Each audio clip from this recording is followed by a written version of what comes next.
When becoming a part of the future architecture, for sure all the things happen much faster and on a broader level. The first year it was more concentrated in Europe, as it's a future European fund platform. There were different topics coming out, like activism, rewriting architectural histories, social issues, dealing with local communities, environmental topics. The participation has come from many different places.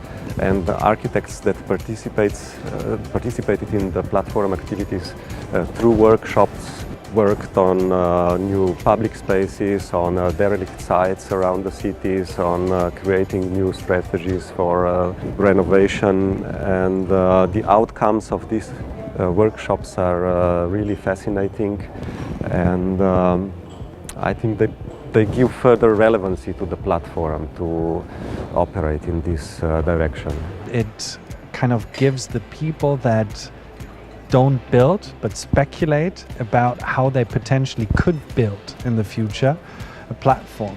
And I think that's just as an historical document to look at in a couple of years. That's really nice.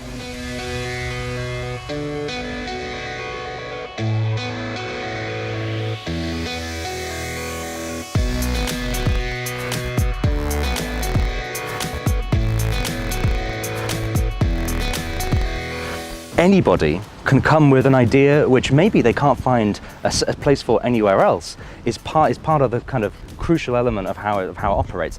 This is important because it allows people who might not necessarily have engaged with, let's say, funding mechanisms, engaged with institutions, engaged on a participatory level with other people of a similar idea, to come together and have an opportunity to develop their own thoughts. We just want to design from architecture through dealing with form and dealing with the strategies you can apply through architectural knowledge, to offer available space where people can do whatever they want. Being a part of Future Architecture platform for 2 years now has enabled me to come into communication with many different people, but maybe even more importantly, many different environments.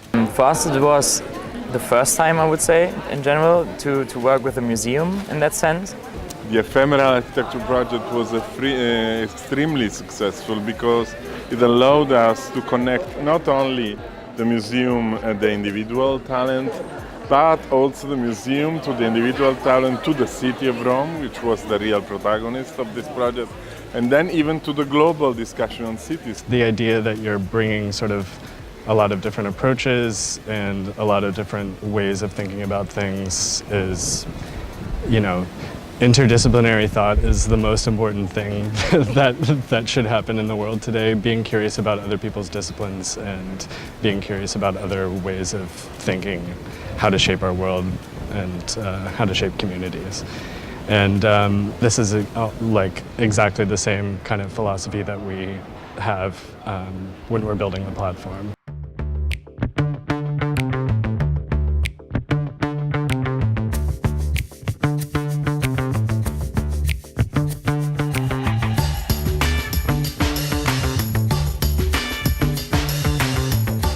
I think it's a unique platform because it's like a cartography or a map of the current situation of architecture from Europe, because the platform is European, but also because of the participations are open and people can apply and respond to the open call. It's an extended cartography because you can see the interest of students from every part of the world, young architects, and also because the institutions that are platform members are from very different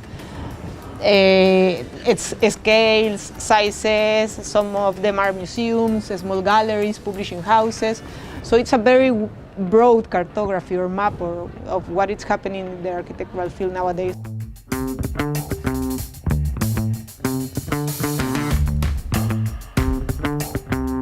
We will be inviting new members and we will discuss a lot how to govern the platform in order to be able to become bigger and also to be sustainable in a longer term. We will together in these 4 years also create a kind of strategy for the platform and define our goals and aims. We are also becoming connected to the second, or I should say the first big architectural project of the European Union, which is the European Prize for Architecture Mies van der Rohe.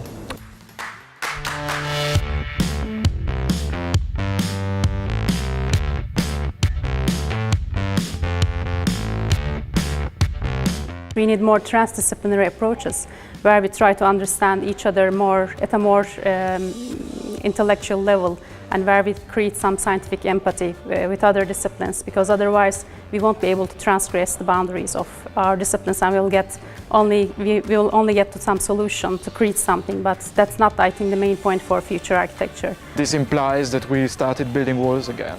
If you don't have walls, you don't need anything to break down. It's from Berlin. Yeah. The wall we have to break is the wall around architects in many of our countries. Pink Floyd. Activism. I would agree that it's maybe also what happened here in Ljubljana, a breaking down of the walls or the dogmas of the profession, that you can only kind of get asked by a client and then build a house, and that's the way you earn money. But at the same time, I would also position myself critically that we shouldn't stop being architects. I think our work and our media is the house and the building in the city. Now it comes to my mind really a physical action on the border between Slovenia and Croatia. My first thought is that it's an interdisciplinary approach, that it really proliferates the idea that the new only exists in the recombination of different disciplines. Ah, yes, boundary breaking, I say.